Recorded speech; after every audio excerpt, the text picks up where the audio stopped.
All right, next story. This is, we're in the midst of this coronavirus. People are sheltering in their homes. They're not supposed to go out. You've got law enforcement, police, trying to enforce this and advise the community. Something strange happened in Louisiana. And if any of you have ever seen the movie The Purge, you're going to recognize the sound that Chanley Painter is talking about tonight. Bro, what the heck, man? They coming around again. This blaring sound startled many in the small town of Crowley, Louisiana. All of a sudden, you just hear The Purge, which is going, I know it's famous right now. It just caused a lot of havoc, a lot of chaos. You hear the sirens blaring. They're just super loud. My dog freaks out. Neighbors coming outside, checking out what was going on, yelling, just upset about it. The police sounding an alarm to signify the start of curfew. From 9 at night to 6 in the morning, Crowley residents must remain at home to curb the spread of COVID-19. As we examined it, we didn't want to go through with our regular sirens because we didn't want to create more havoc. And one of the officers who is military approached me and said, well, Chief, there is an old military siren that was used. It was used in the movie Purge, but it's been used for many, many years. And after listening to it, I said, well, it's a more muffled tone. It, wouldn't create to me as much havoc. This is your emergency broadcast system. The movie, which stars Ethan Hawke, features an annual day known as The Purge, when all crimes, including murder, are illegal for a 12-hour period. People who don't want to become victims lock themselves in their homes. The start of this period is signaled by a horn. The same sound Crowley police used to announce the COVID curfew. It made a lot of people very on edge. Ty Abshire, a Crowley native, was outside walking his dog when he heard the Purge alarm. I could hear it from about 3 blocks away, and it was still super loud from 3 blocks away. The siren was intended to be a public safety message, according to the Crowley police chief. It was to remind people that this is a very serious matter. It's a very serious disease. It's a very serious pandemic going on. I think part of the issue is people are not seeing, even if they look at the statistics, it's not real to them. But some didn't take it quite that way and took to social media. I saw a lot of posts saying, oh, I know who I'm going to kill tonight. I know who's next on my list, things like that.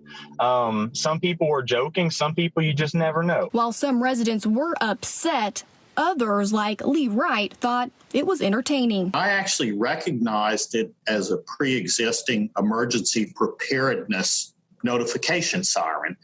So we laughed about it. We thought it was quite humorous. The state of Louisiana is one of the hardest hit areas by the pandemic. In fact, the state has the 4th highest rate of infection, behind New York, New Jersey, and Michigan. Crowley police have stopped using the siren, but the chief says it achieved its goal. Our purpose was to let people know, and if they know now, even through this, how dangerous this pandemic is, how dangerous this COVID-19 is, then okay, it was accomplished. Something Ty Abshire can't agree with. I think that it is a good thing that he did this, that he's taking it to this extent, but I think we should have gone out and let people know, hey, this is the specific siren you were going to hear at 9 o'clock, so that wasn't so much of a surprise to us. This one has me puzzled on many different levels. Let me bring in Chanley. Chanley, my first question is, do people in this town have watches?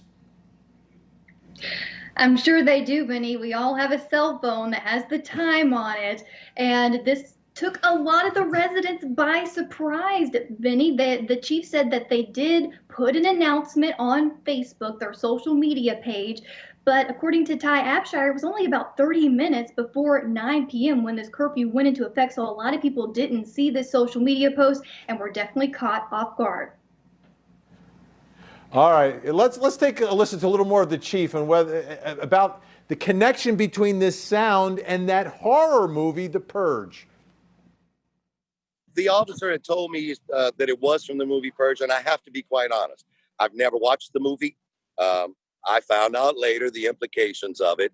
But at that time, I said, well, it's a different type that catches people's attention. And that's what we wanted.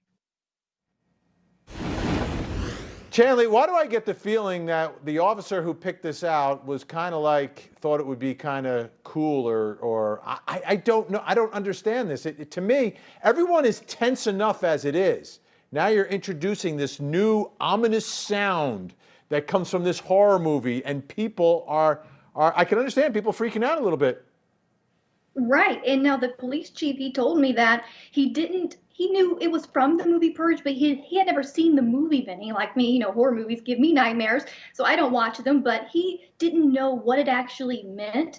And he said one of his, officers came to him and said, there's this old military siren. This is something that the military's always used. And he heard it. He thought it was more of a mellow tone, maybe wasn't as alarming as normal police sirens that they could use for this.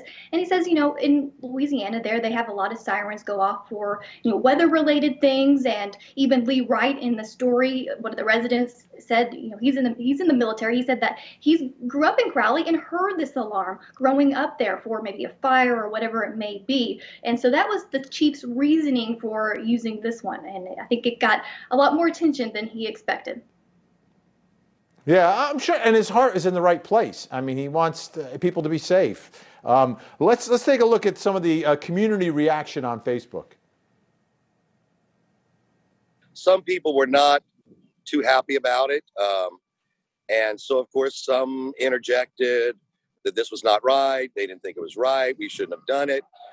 But as I said, many people were in favor of it. I mean, we got probably overwhelming response positive. They wanted us to continue doing it. We actually, the night that we did it, we even had one person who called the department and asked the officer to pass back to do the siren because he wanted his children to see. So the children were outside waving, and they were all excited about it. So we really have received more positive, but of course, social media takes off whether you want it to or not. So those who were negative had their followers. Those who were positive had many more followers. And like I said, we've become viral at this point. Amazing. As he's speaking, you hear another siren in the background there, Chanley. So they've gotten rid of this siren. So how on earth are people going to know when it's 9 o'clock now? He said he really only intended it to use it for the first night when the curfew went into effect. And basically the curfew is you can't be out and about. They want you to stay in your home unless you have proper documentation that you're going to work from your employer. So he said that the sirens, was the signal, the start of the curfew. And then he said he gives everyone 3 days to get used to the curfew. He said he started enforcing it with citations on Monday, but hasn't had to write one yet. So he thinks that the siren worked and that he has no regrets, Vinny. All right. I guess a job well done. No one got hurt. Chanley Painter, thank you so much for that interesting, different story. And it's the times we live in.